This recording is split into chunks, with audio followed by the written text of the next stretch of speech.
Vamos abrir a Bíblia na primeira epístola de Paulo aos Coríntios, capítulo 15. Capítulo 15. 1 aos Coríntios, capítulo 15, versículo 35. E o tema da mensagem dessa noite é a ressurreição dos eleitos de Deus.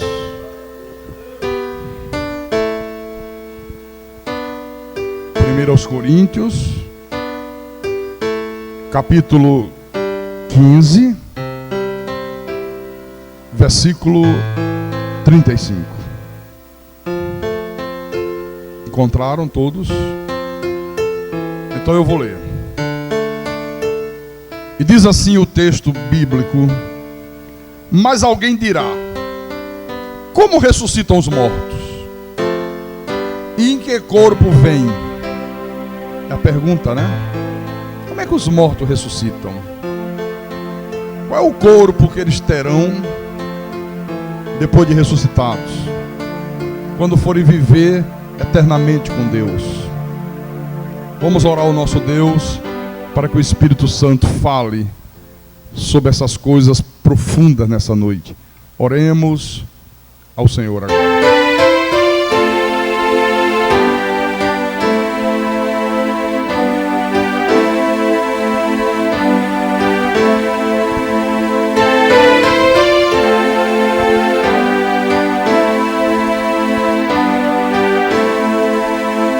Senhor Jesus Cristo,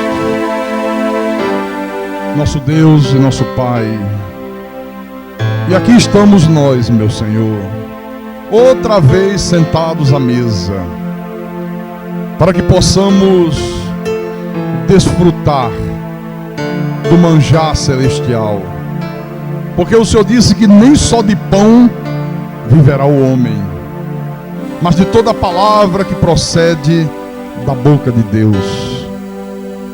E quando a palavra procede da boca de Deus, ela é o alimento sólido para o nosso espírito. Ela nos fortalece, ela nos capacita, ela serve de luz para iluminar os nossos caminhos.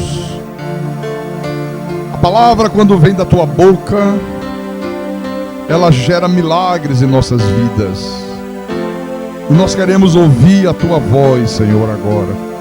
Fala à tua igreja, fala ao teu povo, fala aos teus santos, fala aos teus escolhidos, aos teus pequeninos. Usa-me como teu pastor, como instrumento da tua santa vontade. Dá-me, Senhor, a capacidade, a inspiração, para que eu possa explanar a tua palavra com verdade. E que tudo que for falado desse altar, que seja para a tua honra, para a tua glória, para o teu louvor, e que seja para o crescimento espiritual da tua igreja santa. Eu te peço em nome de Jesus, em nome do Senhor, e que todo o povo de Deus que crê diga amém e amém. Então, meus irmãos amados e minhas irmãs em Cristo, quarta-feira à noite, domingo de manhã, o pastor pregou sobre a ressurreição de Cristo. E você lembra que eu disse aqui que o tema da ressurreição de Jesus é a razão de ser do cristianismo. Porque se Jesus não tivesse ressuscitado fisicamente e literalmente, como a Bíblia mostra, não haveria igreja, não haveria cristianismo, né? Não teria nada, absolutamente nada. E eu disse nesta oportunidade que, apesar da importância do tema, quase não se fala sobre isso, quase não se prega sobre isso, não se ensina isso nos seminários, não se escreve em livros sobre a ressurreição de Jesus. Mas agora à noite, nós vamos abordar um outro tema também apaixonante e que não tem sido também abordado nos dias de hoje. Quase não se fala da ressurreição dos mortos, da ressurreição dos eleitos de Deus, com maestria, com profundidade. E as pessoas ficam com muitas perguntas sem resposta. É muito comum você ouvir o povo de Deus perguntar: porque nunca lhe foi ensinado, porque nunca ninguém lhes ensinou. Como é que os mortos ressuscitam? Nós teremos, pastor, quando ressuscitarmos para viver eternamente com Deus, um corpo semelhante a esse que nós temos hoje? Nós vamos nos reconhecer? Vai ser possível nós identificarmos uns aos outros na vida eterna? Então, são perguntas que ficam sem respostas, né? Há um grupo de ateus e até mesmo de teólogos que são radicalmente contra a verdade da ressurreição. Eles são contra. Eles argumentam que é absolutamente impossível se conseguir trazer de volta todas as moléculas que formam o corpo, principalmente depois que esse corpo é desintegrado, depois que esse corpo entra em decomposição. Isso não tem como trazer de volta, não tem como reunir aquelas moléculas e formar o mesmo corpo. Só que, há 2000 anos atrás, o nosso Deus, já prevendo esse tipo de questionamento, usa o apóstolo Paulo para responder essa pergunta e para explicar essa questão, que é o que eu quero mostrar para você agora. Deixa eu voltar aqui, porque o vento aqui, enquanto não acabar essa obra aí de cima, é fogo, né? Já desmarcou minha Bíblia aqui, mas já voltei para lá. 1 Coríntios capítulo 15. Agora versículo 36 em diante. O apóstolo diz: insensato, o que semeias não nasce se primeiro não morrer. E quando semeias, não semeias o corpo que há de ser, mas o simples grão, como de trigo, ou de qualquer outra semente. Mas Deus lhe dá corpo, como lhe aprouver dar, e a cada uma das sementes o seu corpo apropriado. Então, olha só, o apóstolo Paulo, aqui nesse texto, ele usa uma ilustração da própria natureza para explicar essa questão da ressurreição dos filhos de Deus, que corpo os filhos de Deus vêm. E ele diz aqui que da mesma forma que uma semente qualquer é lançada na terra, e ela é totalmente diferente daquela planta que germina e que um dia vai chegar à idade adulta, ele diz, da mesma maneira, o corpo, quando é lançado na sepultura, ele vai fazer nascer um outro corpo completamente diferente daquele que foi sepultado. Totalmente diferente. Mas diferente como? Ou seja, o nosso corpo ressuscitado, meus irmãos, será nos mesmos moldes do corpo ressuscitado de Jesus. Ele vai ter a mesma aparência que tem hoje. A mesma aparência física que você tem hoje, você vai ter na ressurreição. Só que o teu corpo será um corpo completamente transformado. Por exemplo, leia aqui no versículo 42. Olha a explicação do apóstolo. Ele diz: pois assim também é a ressurreição dos mortos. Semeia-se o corpo na corrupção, ressuscita na incorrupção. Semeia-se em desonra, ressuscita em glória. Semeia-se em fraqueza, ressuscita em poder. Semeia-se corpo natural, ressuscita corpo espiritual. Se há corpo natural, há também corpo espiritual. Então, esta grande transformação aqui, que vai acontecer na ressurreição dentre os mortos, ela vai fazer com que o nosso corpo ressuscitado, né, seja um corpo natural, né, como nós temos, mas esse corpo, ele passa a ser um corpo espiritual. A mesma aparência que você tem hoje. Eu vou olhar para você e vou dizer: opa, a irmã abençoada, tudo bem, minha irmã? Você vai olhar para mim, você vai me reconhecer. Nós iremos reconhecermos uns aos outros.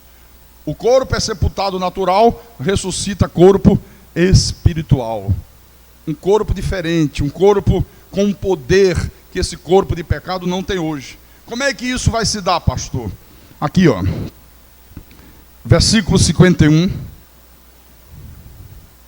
O apóstolo diz assim: eis que vos digo um mistério, nem todos dormiremos, nem todos morreremos, mas transformados seremos todos, no momento, num abrir e fechar de olhos, ao ressoar da última trombeta. A trombeta soará, os mortos ressuscitarão incorruptíveis e nós seremos transformados. Então Paulo está dizendo que nem todos morrerão. Por quê? Ele diz, olha, nem todos morreremos. Agora uma coisa é certa, todos nós seremos transformados. Ou seja, aqueles que estiverem vivos no dia da segunda vinda de Jesus, eles não vão passar pela morte, eles serão arrebatados, eles serão levados ao encontro do Senhor entre nuvens, nós já vimos isso aqui na igreja, mas todos serão transformados e todos passarão a ter o mesmo corpo da ressurreição de Jesus. E aí é muito interessante que a gente possa analisar a natureza do corpo ressuscitado de Jesus, porque há quem diga que Jesus, quando ressuscitou, ele não tinha um corpo realmente físico.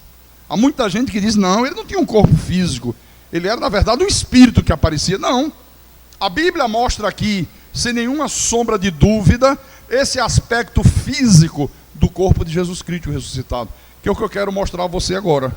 Abra por favor em Atos dos Apóstolos, capítulo 10, Atos 10, versículo 40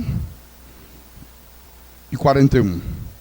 Então, isso aqui Pedro está pregando para o povo, ele diz: a este Jesus, a este ressuscitou Deus no terceiro dia, e concedeu que fosse manifesto, não a todo o povo, mas às testemunhas que foram anteriormente escolhidas por Deus, isto é, a nós que comemos e bebemos com ele, depois que ele ressurgiu dentre os mortos. Quer dizer que depois que ele ressuscitou, já num corpo ressuscitado, ele comeu e ele bebeu com os discípulos, com os apóstolos.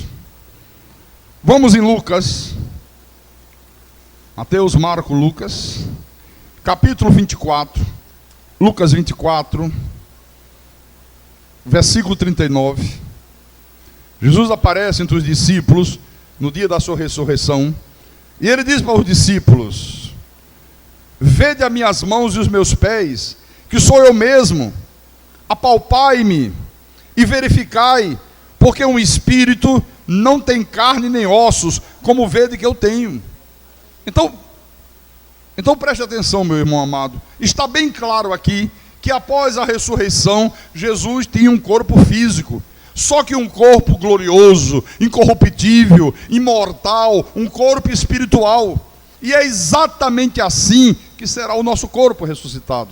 Um corpo glorioso, um corpo incorruptível, um corpo imortal, um corpo espiritual. Não será suscetível a doenças. Por isso que lá em Apocalipse diz, não haverá choro, não haverá morte, não haverá dor. Eles estavam dentro de uma casa, as portas fechadas, e Jesus apareceu entre eles. Você está compreendendo? Ao mesmo tempo que é um corpo físico, mas é um corpo espiritual, capaz de passar por qualquer obstáculo, qualquer coisa, né? Como acontece com os anjos, como aconteceu aqui com o Senhor Jesus.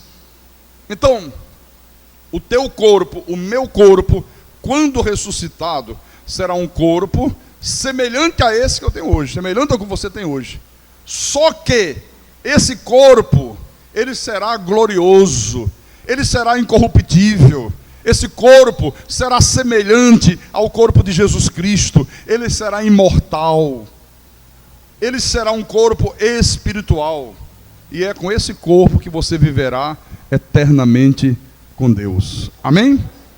Então você vê que foi essa certeza da ressurreição, eu disse isso aqui de manhã, a ressurreição de Jesus, e a certeza que eles tinham de que todos aqueles que Deus predestinou para a salvação também ressuscitariam, que transformou esses simples discípulos lá da Galileia, esses homens humildes, esses homens simples, em poderosas testemunhas de Jesus em toda a face da terra.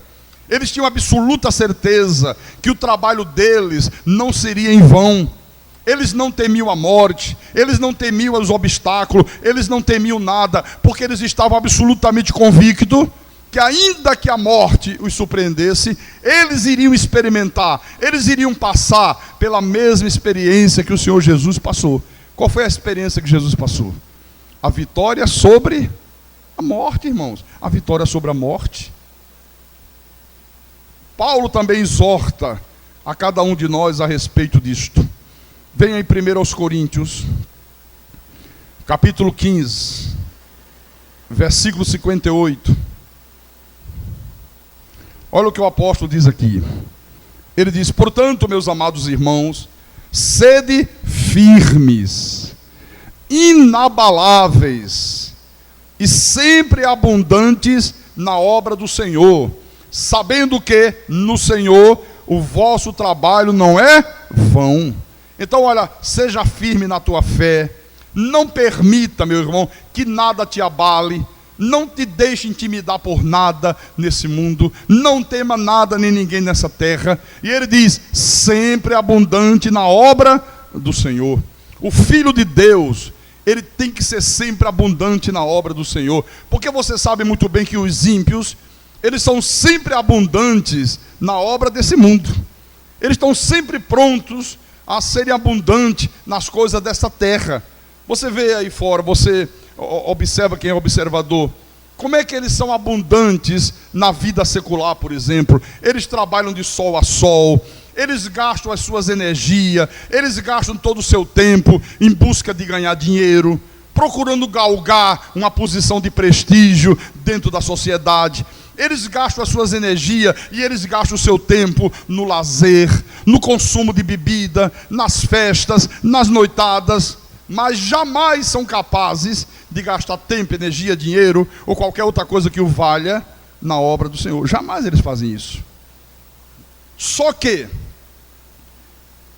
tudo isso que eles fazem, e fazem de uma forma abundante, né, na obra desse mundo, na obra da vida secular, não traz nenhum benefício espiritual para eles, absolutamente nenhum.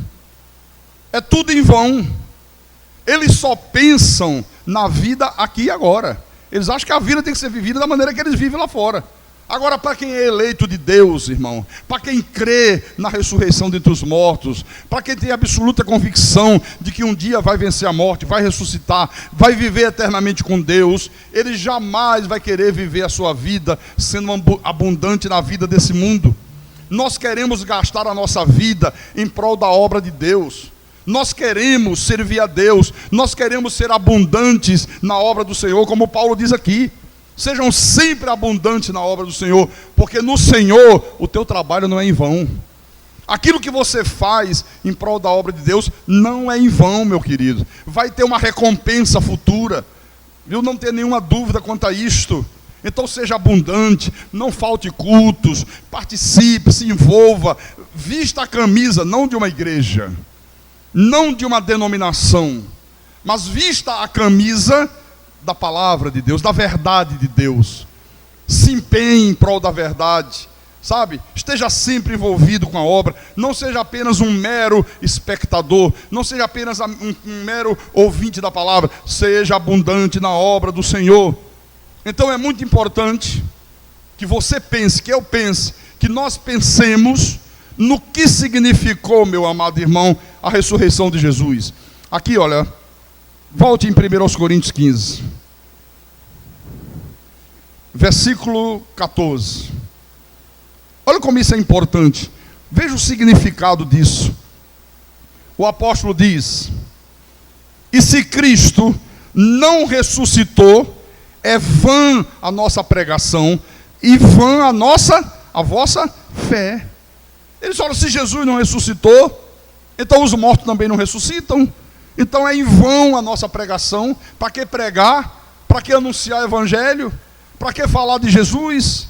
Aqui no versículo 17, ele diz assim também: e se Cristo não ressuscitou, é vã a vossa fé, e ainda permaneceis nos vossos pecados. Você vê, se a ressurreição de Jesus não tivesse ocorrido, os nossos pecados, meus irmãos amados, não teriam sido removidos, como a palavra de Deus afirma que foi.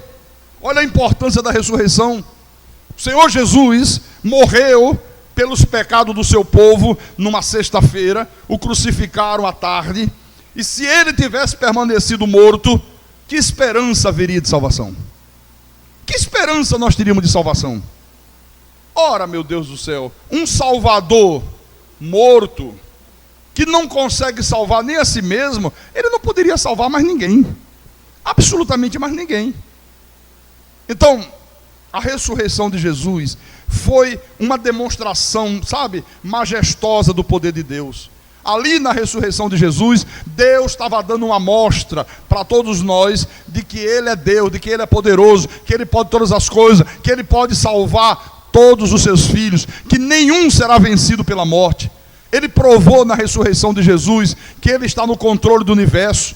Ele provou que para Deus não haverá impossíveis, não há impossíveis para Deus. Deus pode tudo, Deus pode todas as coisas, em nome de Jesus Cristo. Amém?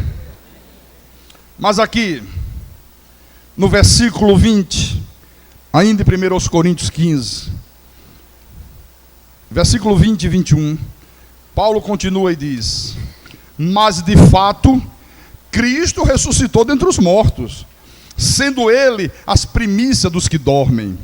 Visto que a morte veio por um homem, também por um homem veio a ressurreição dos mortos. Você vê, por causa de Adão, a morte entrou no mundo.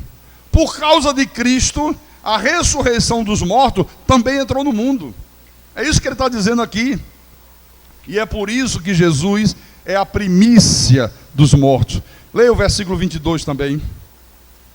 Ele diz: porque assim como em Adão todos morrem, assim também todos serão vivificados em Cristo. Todos quem? Todos os seres humanos? Todas as pessoas? Não. Todos aqueles que Deus predestinou para a salvação. Então todos que Deus predestinou para a salvação serão vivificados em Cristo. Olha, a ressurreição dentre os mortos é somente para aqueles que Deus predestinou. É somente para aqueles que são de Cristo. Porque sem a ressurreição de Jesus, tudo terminaria com a morte física, né? Morreu, acabou tudo. O que ia prevalecer nesse mundo seria a lei do vale tudo. Aliás, Paulo faz um desabafo aqui tremendo. Deixa eu mostrar para ti. É no versículo 32. Olha o desabafo que o apóstolo Paulo faz. Ele diz assim: se como homem lutei em Éfeso com feras, que me aproveita isso? Se os mortos não ressuscitam, comamos e bebamos, que amanhã morreremos.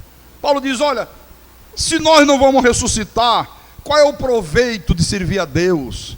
Se não há ressurreição dos mortos, qual é a vantagem de nós vivermos uma vida reta? Qual é a vantagem de você ser honesto? Qual é a vantagem de você frequentar a igreja? De você estudar a Bíblia? Qual é a vantagem que tem de você procurar fazer a vontade de Deus se os mortos não ressuscitam? Eles, então vamos comer e beber? Porque amanhã morreremos e acaba tudo, não há vantagem alguma.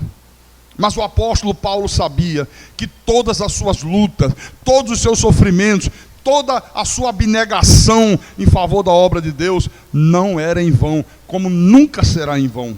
Você vê que, virando a página aqui um pouquinho, na segunda epístola aos Coríntios, capítulo 4, versículo 14, olha o que o apóstolo diz: sabendo que aquele que ressuscitou o Senhor Jesus também nos ressuscitará com Jesus e nos apresentará convosco.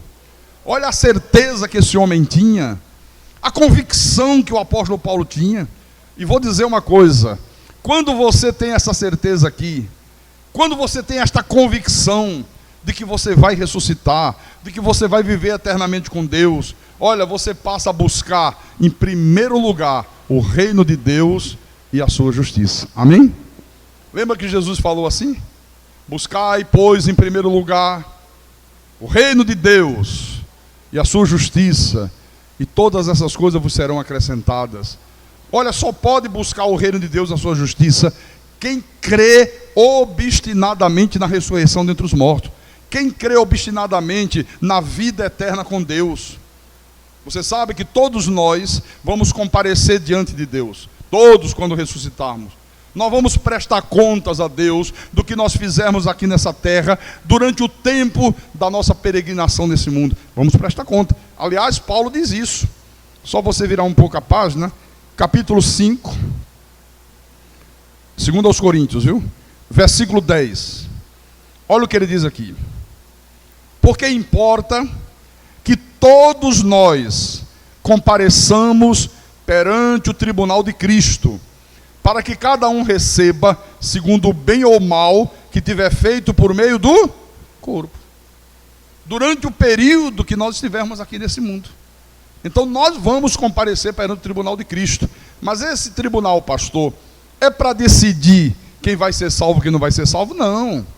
Quem vai ser salvo e quem não vai ser salvo já está decidido. Há neste mundo um povo que Deus predestinou para a salvação. Há neste mundo um povo que foi destinado desde Caim para a perdição. Os filhos de Deus e os filhos do diabo. Já está decidido. Nós vamos comparecer diante do tribunal de Cristo para quê? Deixa eu mostrar. Lá em Apocalipse, capítulo 20, versículo 11 em diante. Apocalipse, capítulo 20. Olha a visão que Deus concedeu a João. E João diz: vi um grande trono branco, e aquele que nele se assenta, de cuja presença fugiram a terra e o céu, e não se achou lugar para eles. Vi também os mortos, os grandes e os pequenos, postos em pé diante do trono. Então se abriram livros. Ainda outro livro, o livro da vida foi aberto. Veja bem, se abriram livros, vários livros, muitos livros. E ele diz, e ainda um outro livro foi aberto, o livro da vida. E os mortos foram julgados segundo as suas obras, conforme o que se achava escrito nos livros. Que livros são esses? Os livros das obras, aonde fica registrado tudo que nós tivermos feito por intermédio do corpo, ou de bom ou de ruim, né? Versículo 13. Deu o mar os mortos que nele estavam. A morte e o além entregaram os mortos que neles havia, e foram julgados um por um, segundo as suas obras. Pastor, mas esse julgamento aí não é para decidir a salvação eterna? Não, já está decidido. Isso aqui não é para decidir isso não, querido. Isso aqui é para decidir os galardões que cada um de nós vai receber da parte de Deus. Nós vamos receber galardão da parte de Deus. Cada um de nós, sabe, vai ocupar uma posição no reino de Deus, no reino eterno de Deus, conforme as nossas obras. Deus vai nos galardoar de acordo com o que está escrito nos livros. Tem nada a ver com vida eterna, morte eterna. Você vai ver que não tem. Olha aqui o versículo 14. Então, a morte e o inferno foram lançados para dentro do lago de fogo. Esta é a segunda morte, o lago de fogo. Quem é que vai para o lago de fogo? O versículo 15 responde: e se alguém não foi achado escrito no livro da vida, esse foi lançado para dentro do lago de fogo. O que que decide, o que que define quais são as pessoas que vão viver eternamente e quais são as pessoas que vão ser lançadas no inferno? O nome está inscrito no livro da vida. Agora a questão é, quando que o nome é escrito no livro da vida? Porque lá fora diz assim, há pastor que diz assim, olha, o teu nome é escrito no livro da vida quando você aceita Jesus. Aí faz um apelo, quem quer aceitar Jesus hoje? Aí quem fica de pé, nesse momento, Deus está escrevendo o teu nome no livro da vida. Aí a pessoa sai dali, né? Meu nome foi escrito. Outro diz assim, não, é quando você é batizado com o Espírito Santo. O outro diz, não é quando aceita, é quando batiza nas águas. E cada um diz uma coisa.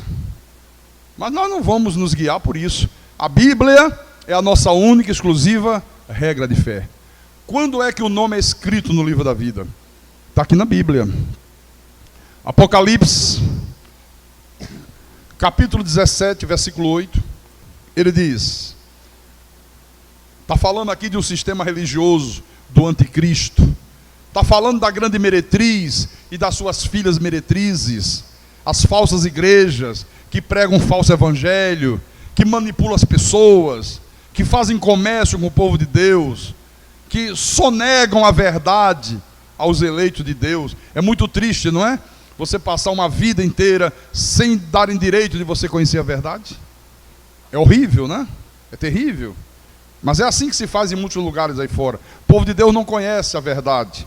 Então ele diz no versículo 8, a besta que viste, isso é um adjetivo. Ele já usou grande meretriz, né? Ele já usou uma opção de adjetivo, aí chega aqui e usa besta. A besta que viste era e não é. E está para emergir do abismo e caminha para a destruição. Graças a Deus que esse sistema profano do anticristo, de falsos profetas, de falsos evangelhos, olha, eles caminham para a destruição. O destino deles é a destruição. Aí ele diz, e aqueles que habitam sobre a terra, cujos nomes não foram escritos no livro da vida, desde a fundação do mundo, se admirarão, vendo a besta que era e não é, mas aparecerá. Quer dizer que o nome é escrito no livro da vida quando? Desde a fundação do mundo.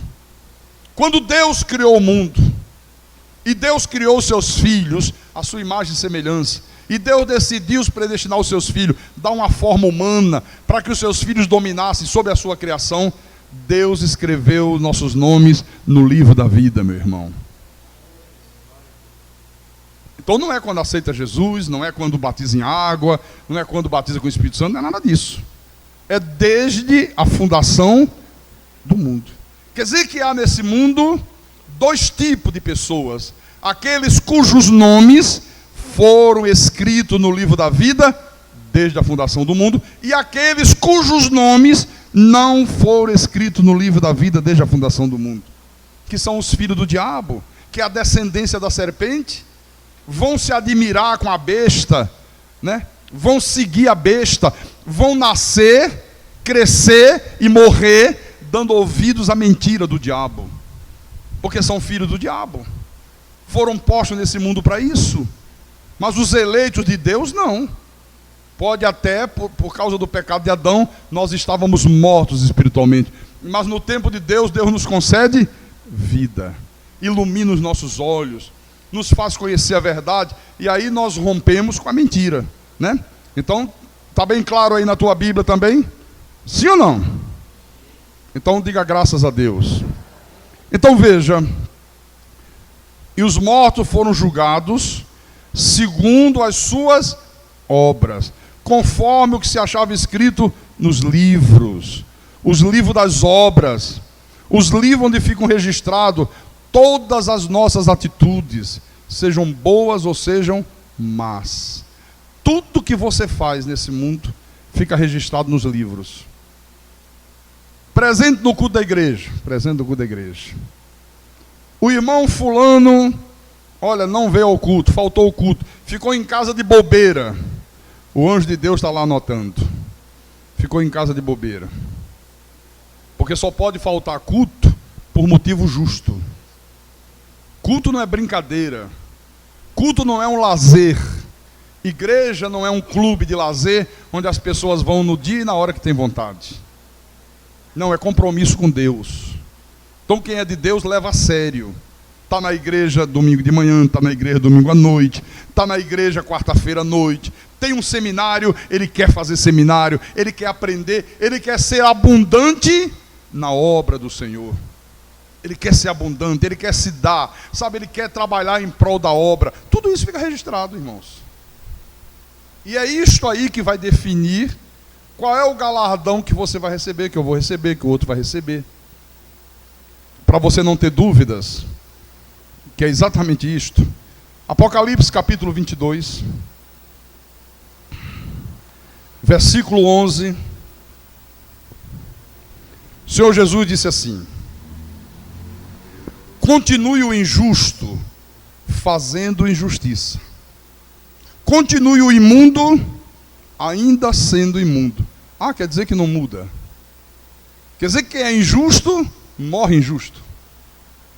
Quem é imundo, morre imundo. Nunca vai deixar de ser imundo. Nunca vai deixar de fazer coisas profanas. Nunca. O justo continue na prática da justiça. E o santo continue a santificar-se. Pastor, quer dizer que um filho do diabo não muda? Não há possibilidade dele se converter? Não há possibilidade dele ouvir a palavra e mudar o seu comportamento? Não há. Absolutamente não há. Ele nasce filho do diabo, ele morre filho do diabo. Ele às vezes até pode fingir que se converteu, pode fingir que nasceu de novo. Olha o que tem de gente dentro da igreja, a igreja de Jesus, fingindo que se converteu, fingindo que é cristão, fingindo que nasceu de novo. Mas chega lá na frente, acontece alguma coisa que desmascara aquela pessoa. Agora, quem não tem conhecimento dessa verdade, quando acontecem as coisas estranhas que a gente vê acontecer toda hora e todo instante, fica decepcionado, escandalizado. Eu não entendo. Olha, como é que pode a pessoa crente fazer uma coisa dessa? Como é que pode a pessoa convertida e agir dessa maneira? Oh, não. Não era crente coisa nenhuma. Não era convertido coisa nenhuma. Era o que, pastor? O joio no meio do trigo. O joio no meio do trigo. E o diabo vem e semeia o joio dele dentro do trigo, no meio do povo de Deus, para causar escândalo, para causar decepção, para que o mundo lá fora diga: olha os crentes lá. Não, olha os crentes coisa nenhuma, dobre a língua. Cristão não faz isso. Cristão, ele peca, pode pecar, pode, mas ele não tem um comportamento diabólico. Ele não tem um comportamento demoníaco. O cristão nascido de novo, o cristão convertido, ele não trai, ele não é infiel, ele não é hipócrita, ele não dissimula, ele não vive mentindo, até porque a mentira é do diabo. O diabo é o pai da mentira. O cristão não pode mentir, viu? O filho do diabo não muda nunca, porque a natureza dele é essa aqui, ó. Continue o injusto, o quê? Fazendo injustiça. Continue o imundo, sendo imundo. Lembra daquela historinha que eu contei uma vez aqui, da menina que comprou o porquinho? Está lembrado disso? Quem já ouviu isso eu contar aqui na igreja? Quem não ouviu? Deixa eu ver, tem gente que não ouviu? Tem, então vale a pena contar. Para os que não ouviram. A menininha foi com a mãe dela na feira. Aí chegou na feira, tinha um homem lá vendendo os filhotes de porco, os porquinhos pequenininhos. Todo animal, quando é novinho, dá uma coisa diferente. E ela queria que a mãe comprasse o filhote de porco. A mãe comprou. Ela levou para casa. Aí choveu, né? Fez lama lá no quintal. Quando ela procurou o porquinho, adivinha onde o porquinho estava? Na lama. Aí ela foi lá, pegou o porco. Como é que pode? Você dentro da lama, aí botou água morna, deu banho no porco, né? Sabonete Johnson, shampoo Johnson, né? Depois pegou o sabonete Dove, passou o sabonete Dove, pegou um perfume francês, botou um lacinho cor-de-rosa aqui no pescoço do porquinho, né? Tudo bonitinho. Aí disse: não, cor-de-rosa não, azul, senão não seria, senão esse porquinho ia ficar muito estranho, né? Não seria um porquinho muito sério. Não, é azul, né? Porquinho limpo, uma beleza. Super limpo, super cheiroso. Aí a menininha solta o porquinho. Adivinha para onde ele correu? Está aqui, ó. Continue o injusto fazendo injustiça. Continue o imundo ainda sendo imundo. É a natureza dele, não muda. Não muda nunca. É a natureza diabólica. Jamais terão o Espírito Santo. Lembra a história do escorpião? Quem não ouviu ainda eu contar a história do escorpião? Levanta a mão aí, para ver se vale a pena contar. Então vale a pena contar, vou contar. Houve uma grande enchente. E o rio transbordou e levou a ponte. Aí não tinha como passar de um lado para o outro.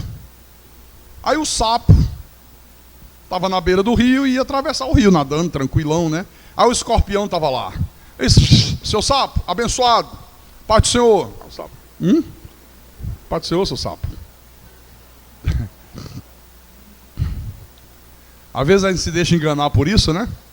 Pai do Senhor é um irmão em Cristo, né? Seu sapo, o senhor sabe que eu sou escorpião, não sei nadar, né? Não tem como atravessar esse riozão aí. Dá para você me dar uma carona nas tuas costas? Aí o sapo disse: escorpião, você com esse negocinho aí, esse ferrão, não, você vai me meter isso nas minhas costas? Vou não. Pode confiar, seu sapo. Eu já fiz corrente de 12 semanas na Universal. Já ungi a cabeça com óleo. Já fiz um culto para quebrar maldição. Olha, já batizei nas águas 50 mil vezes. Pode confiar, fica tranquilo e calmo. Faço jejum, faço vigília. Aí o sapo disse, poxa, é um cristão. Esse é de confiança. Vamos lá, sobe aí na garupa. Subiu nas costas do sapo. E o sapo foi lá atravessando o rio. Quando chega no meio do rio, o sapo dá um grito, meu irmão, porque o escorpião cravou, né, o ferrão e inoculou o veneno. E o sapo disse, mas escorpião, por que você fez isso? Você prometeu, você disse que já fez isso. Ele disse, desculpa, seu sapo, mas a minha natureza não muda. Eu não resisto de fazer o mal. É assim que os filhos do diabo são, meu. Está aqui, ó. Tá aqui. Agora versículo 12. Por isso, quando você vê uma pessoa dentro de uma igreja, ouvindo a palavra de Deus, e ainda com comportamento errado, olha, meu irmão, foge dela. Légua de distância. Essa pessoa não é de Deus. Que às vezes está dentro da igreja 1 ano, 2 anos, e continua fazendo coisas diabólicas. Continua mentindo, continua dissimulando, continua falando da vida de um, da vida de outro, e fofoca daqui, e fofoca de lá, continua praticando as coisas que Deus abomina. É porque não é de Deus. Não é de Deus, viu? Paulo diz isso, não é? Lá em 1 Coríntios ele não fala? Deixa eu mostrar, a gente volta já já, deixa eu mostrar. Já que eu toquei no assunto, tem que mostrar, né? 1 Coríntios, capítulo 5, versículo 10 em diante, versículo 9 em diante. Quando ele disse assim, já em carta vos escrevi que não vos associasseis com os impuros. O cristão não pode se associar com os impuros. Aí a igreja, quando recebeu essa carta de Paulo, entendeu que era não se associar com os incrédulos. E até hoje, né, você vê que tem denominação, irmão, não pode dar a paz do Senhor a quem não é convertido. Irmão, olha, não pode ter amizade com quem não é cristão, com quem não é crente. Como que não pode? Como é que você vai viver nesse mundo sem conviver com os incrédulos? Você tem que conviver com os incrédulos. Você convive com eles no dia a dia da vida, rapaz. Você convive no teu trabalho, você convive no teu colégio, você convive quando está na hora de lazer, você convive dentro de um ônibus, de um trem, de um metrô, tudo quanto é lugar. É impossível viver sem ter amizade com o pessoal. Aí eles entenderam errado. Aí Paulo vai explicar. E ele diz, olha, eu refiro-me com isto. Quando eu falei para vocês não se associarem com os impuros, não foi propriamente me referindo aos impuros deste mundo, ou aos avarentos, ou aos roubadores, ou aos idólatras. Pois neste caso, vocês teriam saído do mundo. Se fosse assim, se converteu, tem que morar na lua. Pega um foguete aí, vai para a lua, que não pode conviver com os impuros desse mundo. Esse não é isso. Versículo 11. Mas agora vos escrevo que não vos associeis com alguém, agora que vem a pancada. E que muita gente não gosta de cumprir isso. Não, mas tem que ter amor. Não, mas não sei o quê. Irmãos, preste atenção que é Deus falando. Mas agora vos escrevo que não vos associeis com alguém que, dizendo-se irmão, dizendo-se convertido, dizendo-se nascido de novo, dizendo-se crente em Jesus Cristo, quer dizer que a pessoa que está dentro da igreja, a pessoa que está frequentando a igreja, não, eu sou convertido, não, eu sou um crente de Jesus, não, eu nasci de novo, não, eu tenho o Espírito Santo. Se alguém se dizendo irmão for impuro, ou avarento, ou idólatra, ou maldizente, fofoqueiro, falador, ou beberrão, ou roubador, com esse tal nem ainda comais. Com esse tipo de gente, não sente com ele nem para comer uma pizza. Não, vamos comer uma pizza aqui na esquina comigo? Não, meu irmão, você vai sozinho, quero distância de você. Por que que Deus é tão duro, tão radical nesse aspecto? Por Porque uma pessoa que está dentro da igreja, está ouvindo a palavra e continua com uma vida desse tipo, é porque não é de Deus, irmão. Não tem nada a ver com Deus. Viu? É o falso crente. É a planta que o pai não plantou. É o joio. Ok? Agora, o lado de fora não. Porque o lado de fora, mesmo que ele pratique essas coisas, você não sabe se ele é de Deus ou não é de Deus. Quantos de nós praticávamos isso aqui? Hoje não praticamos mais. Então a gente tem que evangelizar, tem que falar da palavra para eles, porque se forem de Deus, no tempo de Deus, o Senhor os trará, e eles terão as suas vidas transformadas. O que vem e a vida não é transformada, não será mais nunca, porque não é de Deus. Agora, para a gente terminar, volta lá, onde nós paramos, né? Capítulo 22 de Apocalipse, versículo 12. Jesus diz: e eis que venho sem demora, e comigo está o galardão que tenho para retribuir a cada um, segundo as suas obras. Eu creio que todos nós vamos receber de Deus o galardão na vida eterna, conforme as nossas boas obras. Mas eu creio que nós também recebemos galardão nesta vida, conforme as nossas obras.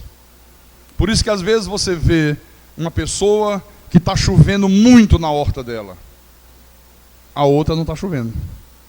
Às vezes estão na mesma igreja, sentam no mesmo banco, ouvem a mesma palavra, e uma está recebendo, outra não está recebendo. Por quê? Conforme as suas obras. Às vezes aquele que está chovendo na horta, não falta nenhum culto, leva a sério a vida espiritual, procura viver uma vida de santidade, de agiasmo, separado do que é profano, estuda a Bíblia, é uma pessoa que está sempre orando a Deus, se desvia do mal. O outro já é negligente, aparece de vez em quando, às vezes no dia de um culto, se tem uma festa de família, ele diz: não, eu não posso ir para o culto, hoje é festa da família, hoje é aniversário da mamãe e do papai, como é que eu vou para o culto? Não, a família toda está reunida, o pessoal vai falar mal de mim, vai dizer como é que pode, você em vez de estar junto com a gente aqui, e falta o culto para ficar na festa de família. Falta culto por motivos banais, engana a Deus nos dízimos, é avarento, sabe? Então é diferente, não é? As obras de um das obras do outro. Então, não está chovendo. Na terra do outro, uma seca terrível. Por isso está aqui, ó.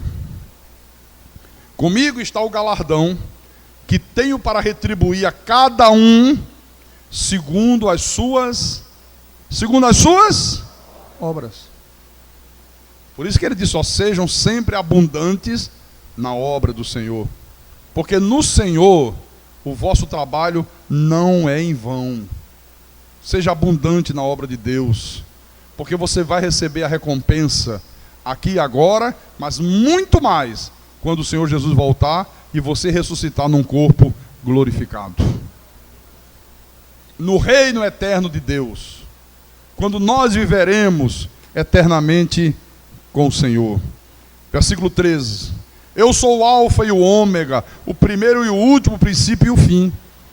Bem-aventurados aqueles que lavam as suas vestiduras no sangue do Cordeiro, para que lhes assista o direito à árvore da vida e entrem na cidade pelas portas. Fora ficam os cães. Olha quantos adjetivos Deus usa se referindo aos filhos do diabo: os cães, os feiticeiros, os impuros, os assassinos. Todo aquele que não ama seu irmão é o quê? Assassino, irmão. Vocês não lembram disso? Todo aquele que não ama seu irmão é assassino. Pensa que assassino é só quem dá um tiro e mata o outro? Ou dá uma facada e tira a vida do outro?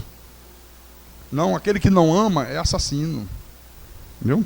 Você pensa que feitiçaria é só quem vai na Umbanda, no Candomblé, e faz um trabalho numa encruzilhada com galinha preta? Não. O que tem de gente aí com Bíblia debaixo do braço, fazendo feitiçaria, você não faz ideia. O seu marido está com problemas? Tá. Olha, pastor, é um homem muito azedo. Ah, é? Nós estamos fazendo a campanha do mel de João Batista. O cara vai lá para Israel dizer que vai buscar o mel de João Batista, meu irmão. Aí dá um vidrinho daqueles de mercúrio, né, pequenininho. Aí a senhora vai escrever o nome dele nesse papelzinho, vai colocar aqui dentro, feche, e vai ficar durante 12 semanas trazendo aqui. Olha, no final de 12 semanas, seu marido vai deixar de estar azedo, vai ficar doce como mel. Isso é feitiçaria, rapaz. Macumba da braba. Viu? Coloca um copo com água na frente do rádio, que o missionário com a mãozinha ungida vai ungir. Vai ungir coisa nenhuma, rapaz. Viu? E fica dando ordem a Deus. Espírito Santo, entra agora nessa água. E o Espírito Santo diz, não, fale baixinho que eu entro. Não sei se eu vou me afogar, viu? Mas eu entro. Está aqui.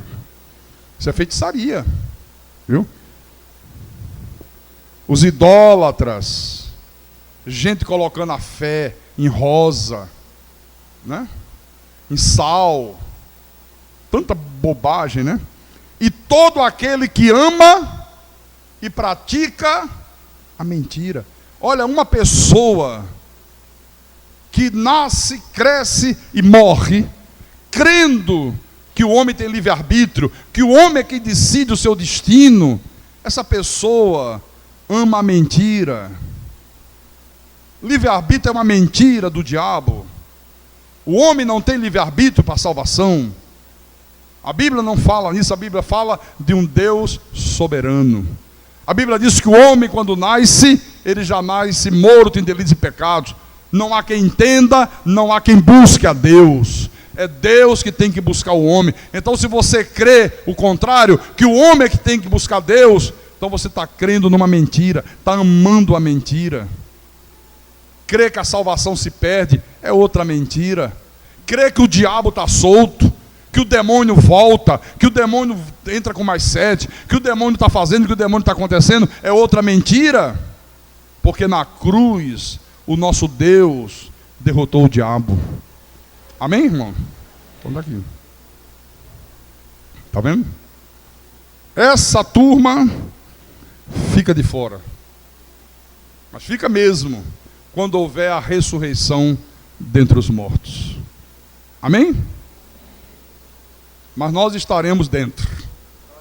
Graças a Deus, meu irmão. Graças a Deus. Porque nós já lavamos as nossas vestiduras. O nosso espírito já foi lavado de toda a impureza, de todo o pecado, pelo sangue de Jesus derramado na cruz do Calvário. Ele, com um único sacrifício, nos aperfeiçoou para sempre. Diga para sempre. Fala para o irmão aí, diga, o teu espírito está aperfeiçoado para sempre, minha irmã. É para sempre, para sempre, para sempre e para sempre. E quem tem ouvidos para ouvir, que ouça o que o Espírito falou à igreja nessa noite. Louvado seja o nome de Jesus Cristo. Aleluia.